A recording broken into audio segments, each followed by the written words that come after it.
Hi guys, my name's Andrea Christofferson. This is a Sociology Modular 3 assignment. So today I'm going to answer four questions that have been presented to us. So first question is, I'm a president of a Fortune 500 company. I started from the ground up and am now president. At the company, the vice president and the CEO are at odds with each other.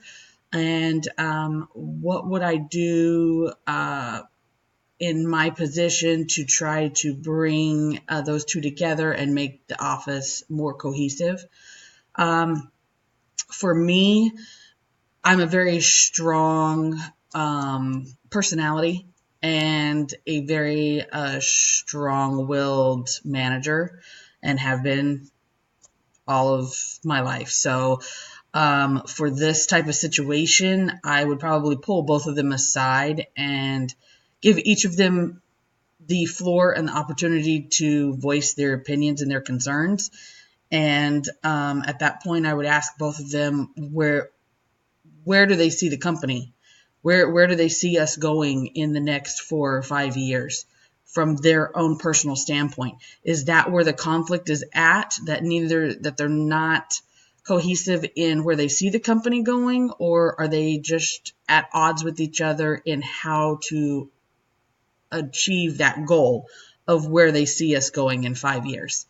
If it's something where they're at odds with each other on where they see the company actually going in 5 years, then those are both great opportunities to sit down and discuss where each of them see the company and how they see us developing even from there.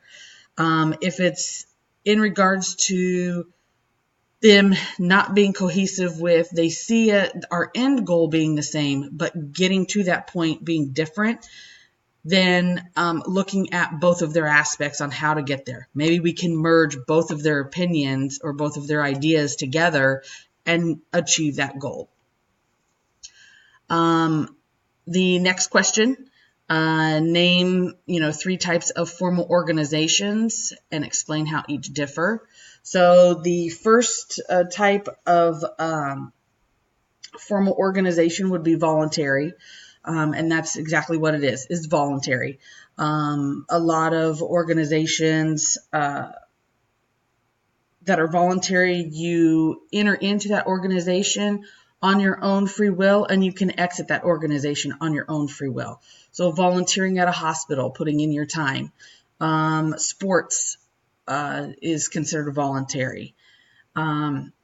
Humanitarian type of organizations are all voluntary. The other formal organization would be coerced.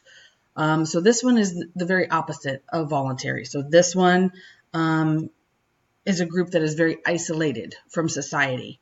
You're not going into it voluntarily. You're forced into this organization. A lot of organizations that fall under this category would be like federal prison or military.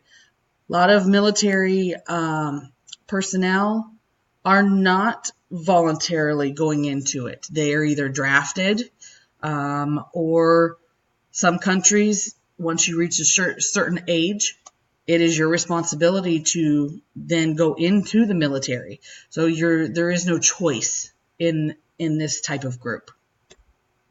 The last formal organization is utilitarian. So this group is one that is made out of practicality and out of choice. So this group would be more of like someone that has decided to go back to school to further their education or to further their stance in the employment environment, furthering their career. So going to college or, attending advanced management classes. You're doing this to further self-growth, and that's that organization for utilitarian. The third question is you decide to run for public office with little to no experience with elections or holding office. And let's see here. You feel you can successfully run because you helped a friend last year run as office. How is this characterized by Weber's ideal bureaucracy? And what will you do to improve your competency under the characteristics? Okay, so this question, deciding to run for office. I honestly would say that running for office would be, even without experience, if you've been in that environment, whether it was for yourself or helping someone else run, it's kind of the same atmosphere. Nothing changes from year to year. The only thing that changes is your approach to the public. So I think with prior experience and helping a friend out who ran for office last year, you can take those experiences with you. You can grow on those experiences. It's something that you advance every year, and you're always going to be learning something new in that type of environment. So I believe that would be, whether you have the experience of running for office or not, you've been in that atmosphere. So it is a lot easier to adjust. Weber's idea was putting people in certain places for a reason. People are put in different places of employment or different management roles because of their experience or because of their backgrounds. So I believe that you would be able to advance and do just fine running for public office with no prior experience if you helped someone else previous to that. Last question is a creative manager of a small group of employees in an advertising department. You notice one of your designers has withdrawn from the meetings, offering no input. This employee alienation concerns you. What would you do to socialize this employee and engage them into their jobs? So this I've come across quite a bit as a manager. For me, engaging an employee that has isolated themselves or kind of withdrawn from the group that they're working with or just the company in general, I would pull them aside privately, talk with them. It very well could be something that, they have maybe something personal going on at home, that instead of leaving it at the door, a lot of companies say, leave your problems or leave your concerns outside of work at the door before coming in. And that's 100% true with healthcare. You have to. But once you come over that threshold, it's not like those problems stop. They are still there. People are still thinking about them. So I would pull them aside and ask, is it something at home? Try to find out what it is that they are really trying to isolate from. Is it really work?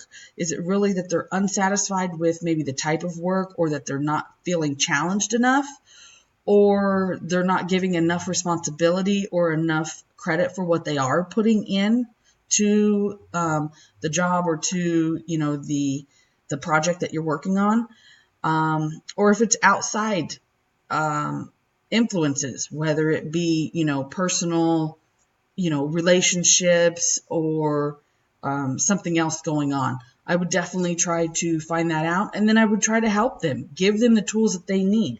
If it's something outside of work, maybe some sort of counseling or some sort of one-on-one with someone outside of work, that may be able to help them and bring them back to the group and their inputs. If it's them feeling that their inputs or their creativity is not being recognized, maybe push them a little more.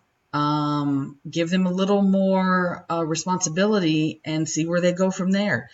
Companies grow every day by giving free reign to people that have great ideas and that